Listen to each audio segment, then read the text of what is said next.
Bonjour à toutes et à tous et bienvenue à tous les fans de football, j'espère que tout le monde va bien et que vous êtes tous bien remis des émotions de zinzin qu'on a eu hier soir dans la demi-finale d'anthologie entre l'Inter et le Barça qui a vu bien sûr les Italiens gagner ce match 4-3 au bout du suspense et des prolongations, une équipe qui défiera soit le PSG ou Arsenal. Il y a le match qui sera ce soir et comme d'habitude je vais faire le débrief tactique avec les diaporamas etc comme vous kiffez, donc n'hésitez pas à vous abonner, cocher la cloche pour ne pas manquer ça. Hier soir je vous ai fait un débrief assez rapide parce que j'avais mes potes à la maison et je pouvais pas faire les screens etc du match comme d'habitude, mais vous avez été très nombreux à voir le débrief. Si tu l'as pas vu, il est disponible sur la chaîne et on a pu quand même faire une analyse détaillée et complète de ce match là.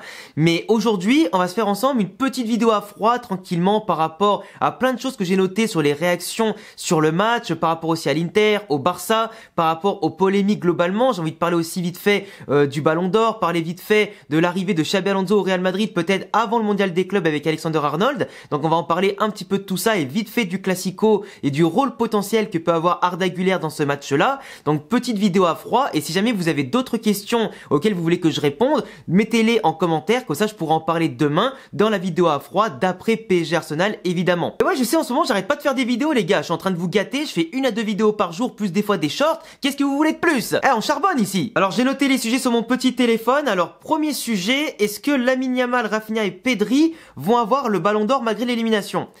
Honnêtement, sachant que le Barça vient de perdre l'opportunité de faire un triplé au niveau des trophées majeurs, donc on rappelle, trophée majeur c'est Copa del Rey, Liga, Ligue des Champions, la Supercoupe d'Espagne c'est comme la Supercoupe d'Europe, le petit mondial des clubs, c'est des trophées mineurs. Le nouveau mondial des clubs à la fin de la saison, le Barça n'y prend pas part. On sait que c'est une compétition importante entre guillemets pour la FIFA, que ça va rapporter beaucoup d'argent aux clubs qui participent, mais globalement, je suis désolé, mais le niveau global de ce nouveau mondial des clubs, c'est bien inférieur au niveau d'une Ligue des Champions ou une Ligue Europa. T'auras des clubs d'un peu partout qui vont fausser la compétition parce que les écarts sont hyper importants entre les meilleurs clubs européens, ceux d'Amérique du Sud, ceux d'Amérique du Nord, d'Afrique ou je sais pas d'où, d'Asie. Donc je suis désolé, mais cette compétition pour moi, c'est une compétition en bois. Peut-être que ça marquera les petits esprits de certains journalistes qui voteront à la fin de la saison, mais ce sera pas impactant. C'est comme si tu me disais que la Ligue des Nations, dans une année où il n'y a pas l'Euro et la Coupe du Monde et la Copa América, ou la CAN, ça devrait compter. La Ligue des Nations, c'est un petit Final Four, ça va peut-être donner quelques puntos, mais c'est pas ça qui fera la différence,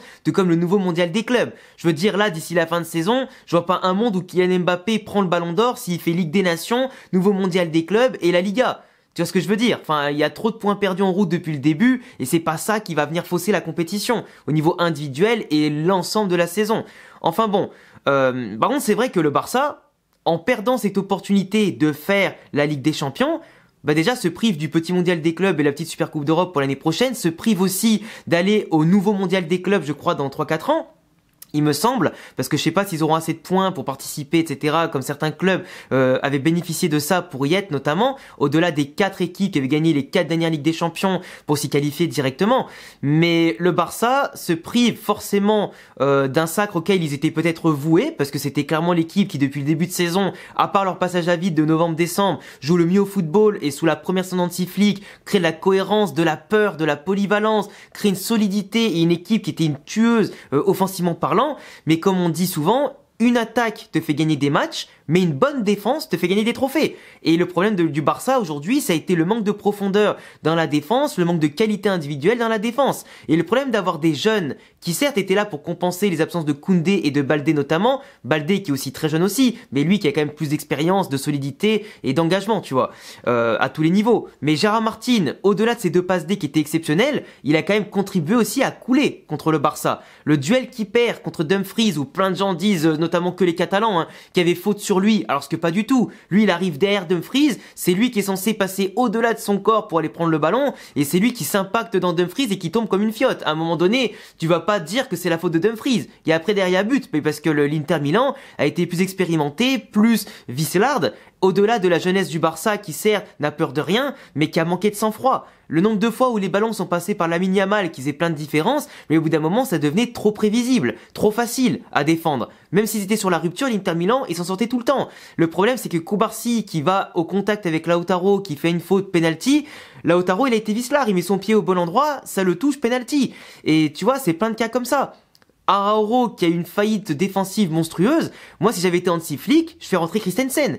Même si Christensen il a moins d'état de physique, moins de forme, pour jouer 15 minutes et après la prolongation, il avait largement le niveau physique pour faire ça. Et depuis qu'il est de retour, je crois pas qu'il ait fait des boulettes, Christensen, par rapport à Arauro du moins. Et c'est compliqué, tu vois. T'as un système de hiérarchie aussi et de confiance qui a été mis forcément avec les joueurs. Et je pense que Arauro aujourd'hui, qui a été vu comme un des meilleurs défenseurs du monde en 2023, depuis 2 ans et son retour de blessure, c'est une calamité. Il est désastreux ce joueur. Et le Barça aujourd'hui, au-delà de son attaque dans laquelle ils avaient une surconfiance, ben si ça marque pas plus de buts que l'adversaire, tu perds le match. Et la qualif, c'est logique. Mais si la défense abandonne l'attaque et que le milieu de terrain n'avait pas tant d'emprise que ça par rapport à l'adversaire, qui, en tant qu'Inter Milan, est l'antithèse du jeu du Barça. Une équipe qui est capable d'avoir 20% de possession, t'en planter 3 à l'aller, 4 au retour. Avec des sorties de balles monumentales, une tactique et un quadrillage sur le terrain qui s'imbriquent parfaitement dans les lignes du Barça et qui profitaient de leurs espaces sans avoir forcément les attaquants ultra rapides. Parce que Marcus Thuram, Lautaro Martinez, excusez-moi, mais c'est pas les plus rapides du monde.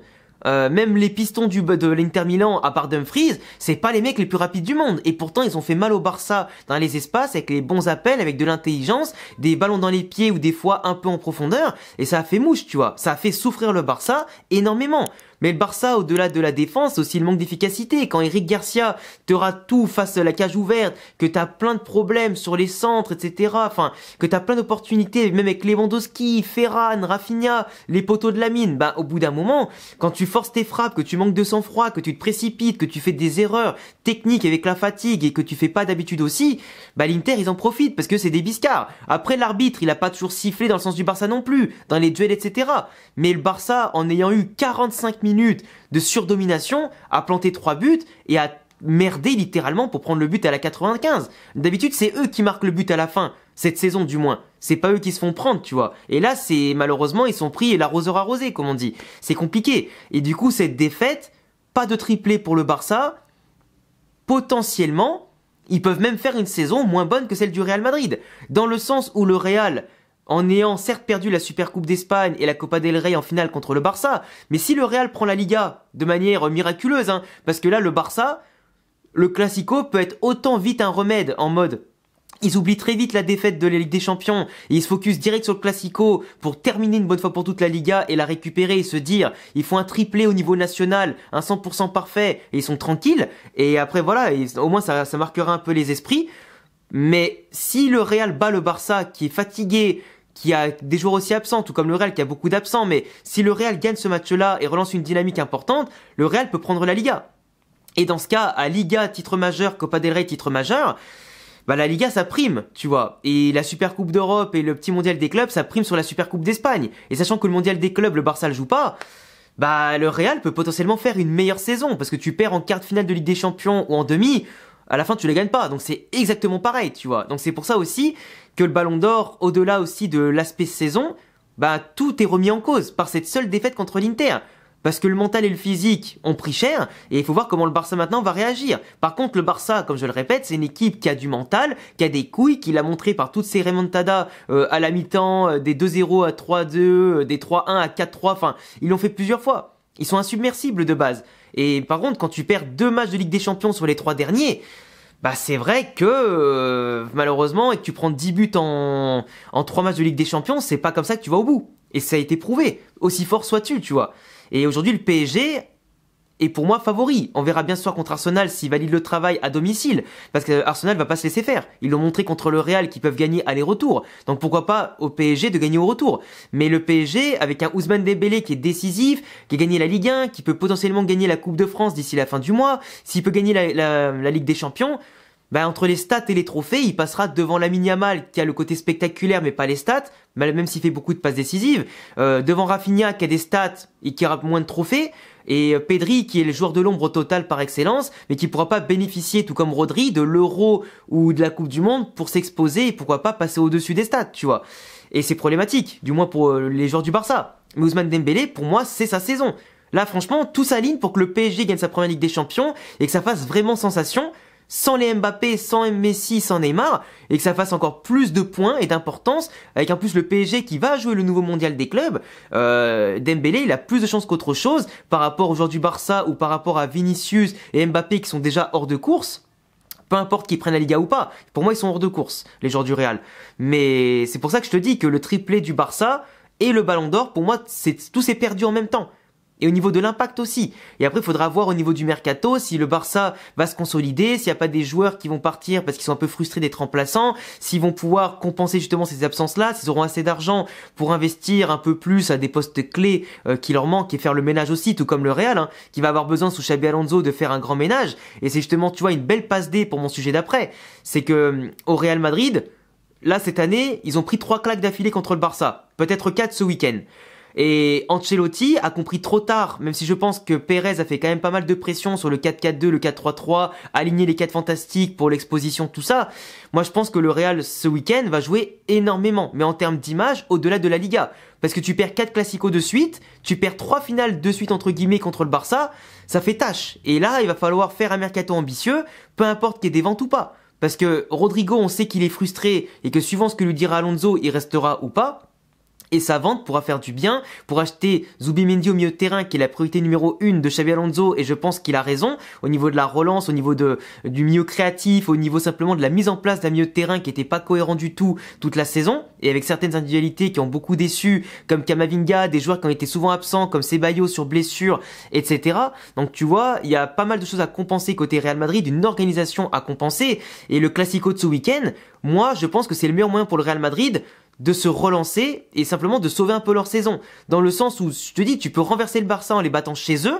Donc même si au niveau des bilans du Classico, tu seras à 3 défaites et une victoire, tu relances la Liga, tu mets le doute, et les 3 dernières journées vont être endiablées. Et si tu prends la Liga dans une saison si catastrophique, et tu revalides un trophée en Liga que t'as pas revalidé depuis les saisons 2007-2008, ce serait phénoménal. Et comme je te disais, t'as l'occasion de faire une meilleure saison finalement que le meilleur Barça de ces dernières années, en étant le plus faible Real des mandats de Carlo Ancelotti, à tous les niveaux, en termes de jeu, de résultats, de buts, de stats, ce que tu veux. Et c'est pour ça que c'est important pour les joueurs. Et sachant que le Barça a enchaîné prolongation Copa del Rey, match en Liga, prolongation plus défaite assez lourde à encaisser contre l'Inter en Ligue des Champions, si là, tu n'arrives pas, malgré tes absences, comme les Kama et certains joueurs comme Rudiger et tout, qui vont beaucoup manquer, je pense, au Classico, tu n'arrives pas à les surpasser, je comprends pas, parce que là, le Real, s'ils ont pas les couilles, le mental, le niveau physique, avec le repos d'une semaine, d'aller chercher ce Barça chez eux, et d'aller chercher cette victoire qui est comme une finale où il faut se donner à 400%, avec un peu d'orgueil des 3 défaites précédentes, franchement, ça serait la honte, tu vois. Et Ancelotti, avec ce 4-4-2, a trouvé quand même, tu vois, cet équilibre un peu plus, même s'il y a encore beaucoup d'espace, et on l'a vu contre le Celta, la fébrilité défensive du Real est monstrueuse, et que Lamine Yamal va quand même sûrement en profiter beaucoup, parce que lui à 17 ans, il peut se permettre de jouer tous les 3-4 matchs, tous les 3-4 jours, mais il va nous faire très mal. D'ailleurs, avec Fran Garcia au marquage, je pense que je vais faire une syncope, un peu comme en Copa del Rey, quand il y avait Mendy sur lui, puis Fran Garcia derrière, et en plus Vasquez qui sera sûrement titulaire, parce que Valverde au milieu de terrain sera obligatoire avec Tchouaméni en défense centrale, donc t'auras pas le choix d'avoir Valverde qui pourra pas couvrir le côté droit indéfiniment. Donc c'est compliqué, mais ce que je veux dire, c'est que tu vois, le Real avec Carlo Ancelotti, le 4-4-2, là t'as Arda Güler, et Arda Güler, à mon sens, doit être titulaire. Rodrigo sur le banc, ça c'est pas négociable parce qu'en ce moment il est beaucoup trop mauvais, trop nul, et en plus il demande une augmentation de salaire, et franchement ça me fait grincer des dents quand t'arrives pas à être aussi bon sur plusieurs mois par rapport à tes collègues qui eux ont plus de pression. Ça m'énerve. Ça m'énerve. Au-delà du fait que Rodrigo n'est pas à son poste au Real Madrid, et ben s'il est pas à son poste et qu'on peut pas lui donner son poste, et ben on a qu'à le vendre et on prendra quelqu'un qui pourra jouer à son poste.